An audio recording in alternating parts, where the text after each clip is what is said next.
So what's happened over the past year? We've hammered the Houthis, including yesterday. We crushed the bulk of Hamas's terror machine. We crippled Hezbollah, taking out most of its leaders and much of its weapons arsenal. You remember those beepers, the pagers? We paged Hezbollah. And believe me, they got the message. And thousands of terrorists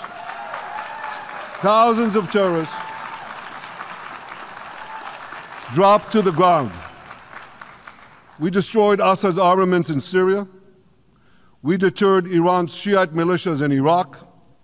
And most importantly, and above anything else that I could say to you or that we did in this past year, in this past decade, we devastated Iran's atomic weapons and ballistic missiles programs.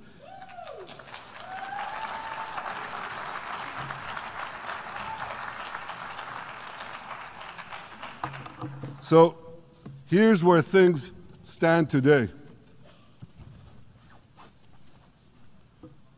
Half the Houthi leadership in Yemen, gone. Yahya Sinwar in Gaza, gone. Hassan Nasrallah in Lebanon, gone. The Assad regime in Syria, gone. Those militias in Iraq, well, they're still deterred. And their leaders, if they attack Israel, will also be gone. And for Iran's top military commanders and its top atomic bomb scientists, well, they're gone too.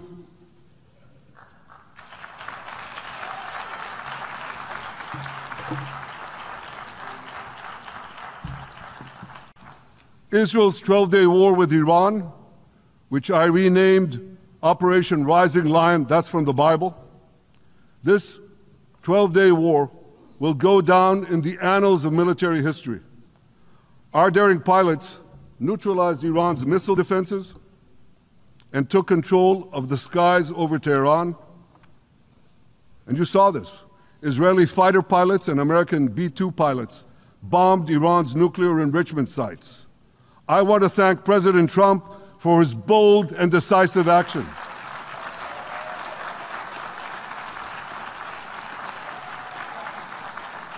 President Trump and I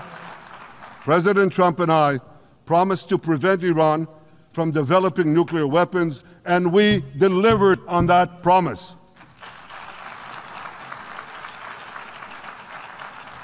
We removed an existential threat to Israel, and a mortal threat to the civilized world.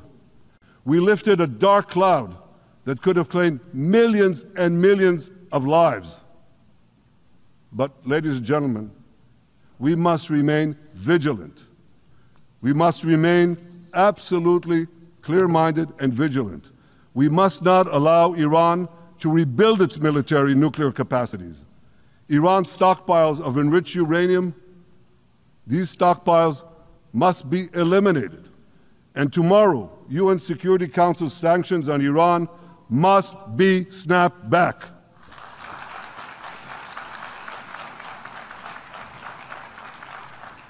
Thanks to the resolve of our people, the courage of our soldiers, and the bold decisions we took, Israel rebounded from its darkest day to deliver one of the most stunning military comebacks in history.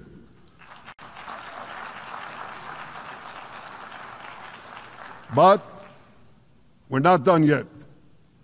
The final remnants of Hamas are holed up in Gaza City. They vow to repeat the atrocities of October 7th again and again and again, no matter how diminished their forces. That is why Israel must finish the job. That is why we want to do so as fast as possible.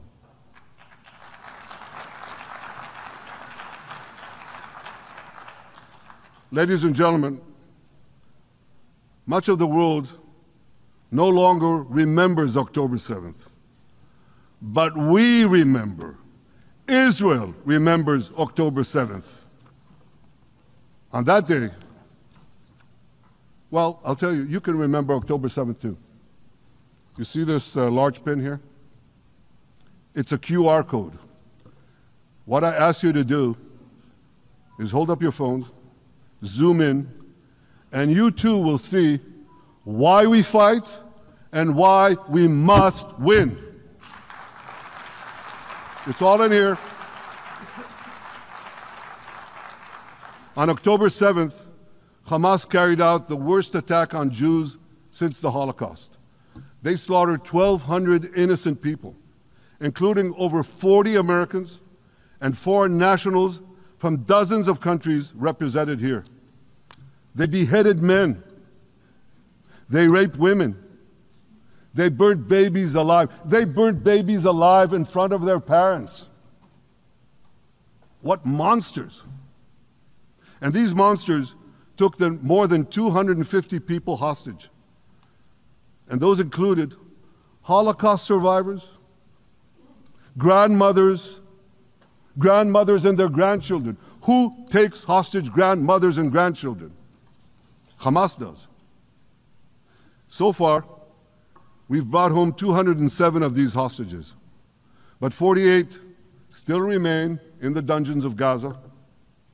20 of them are alive, starved, tortured, deprived of any daylight, deprived of humanity.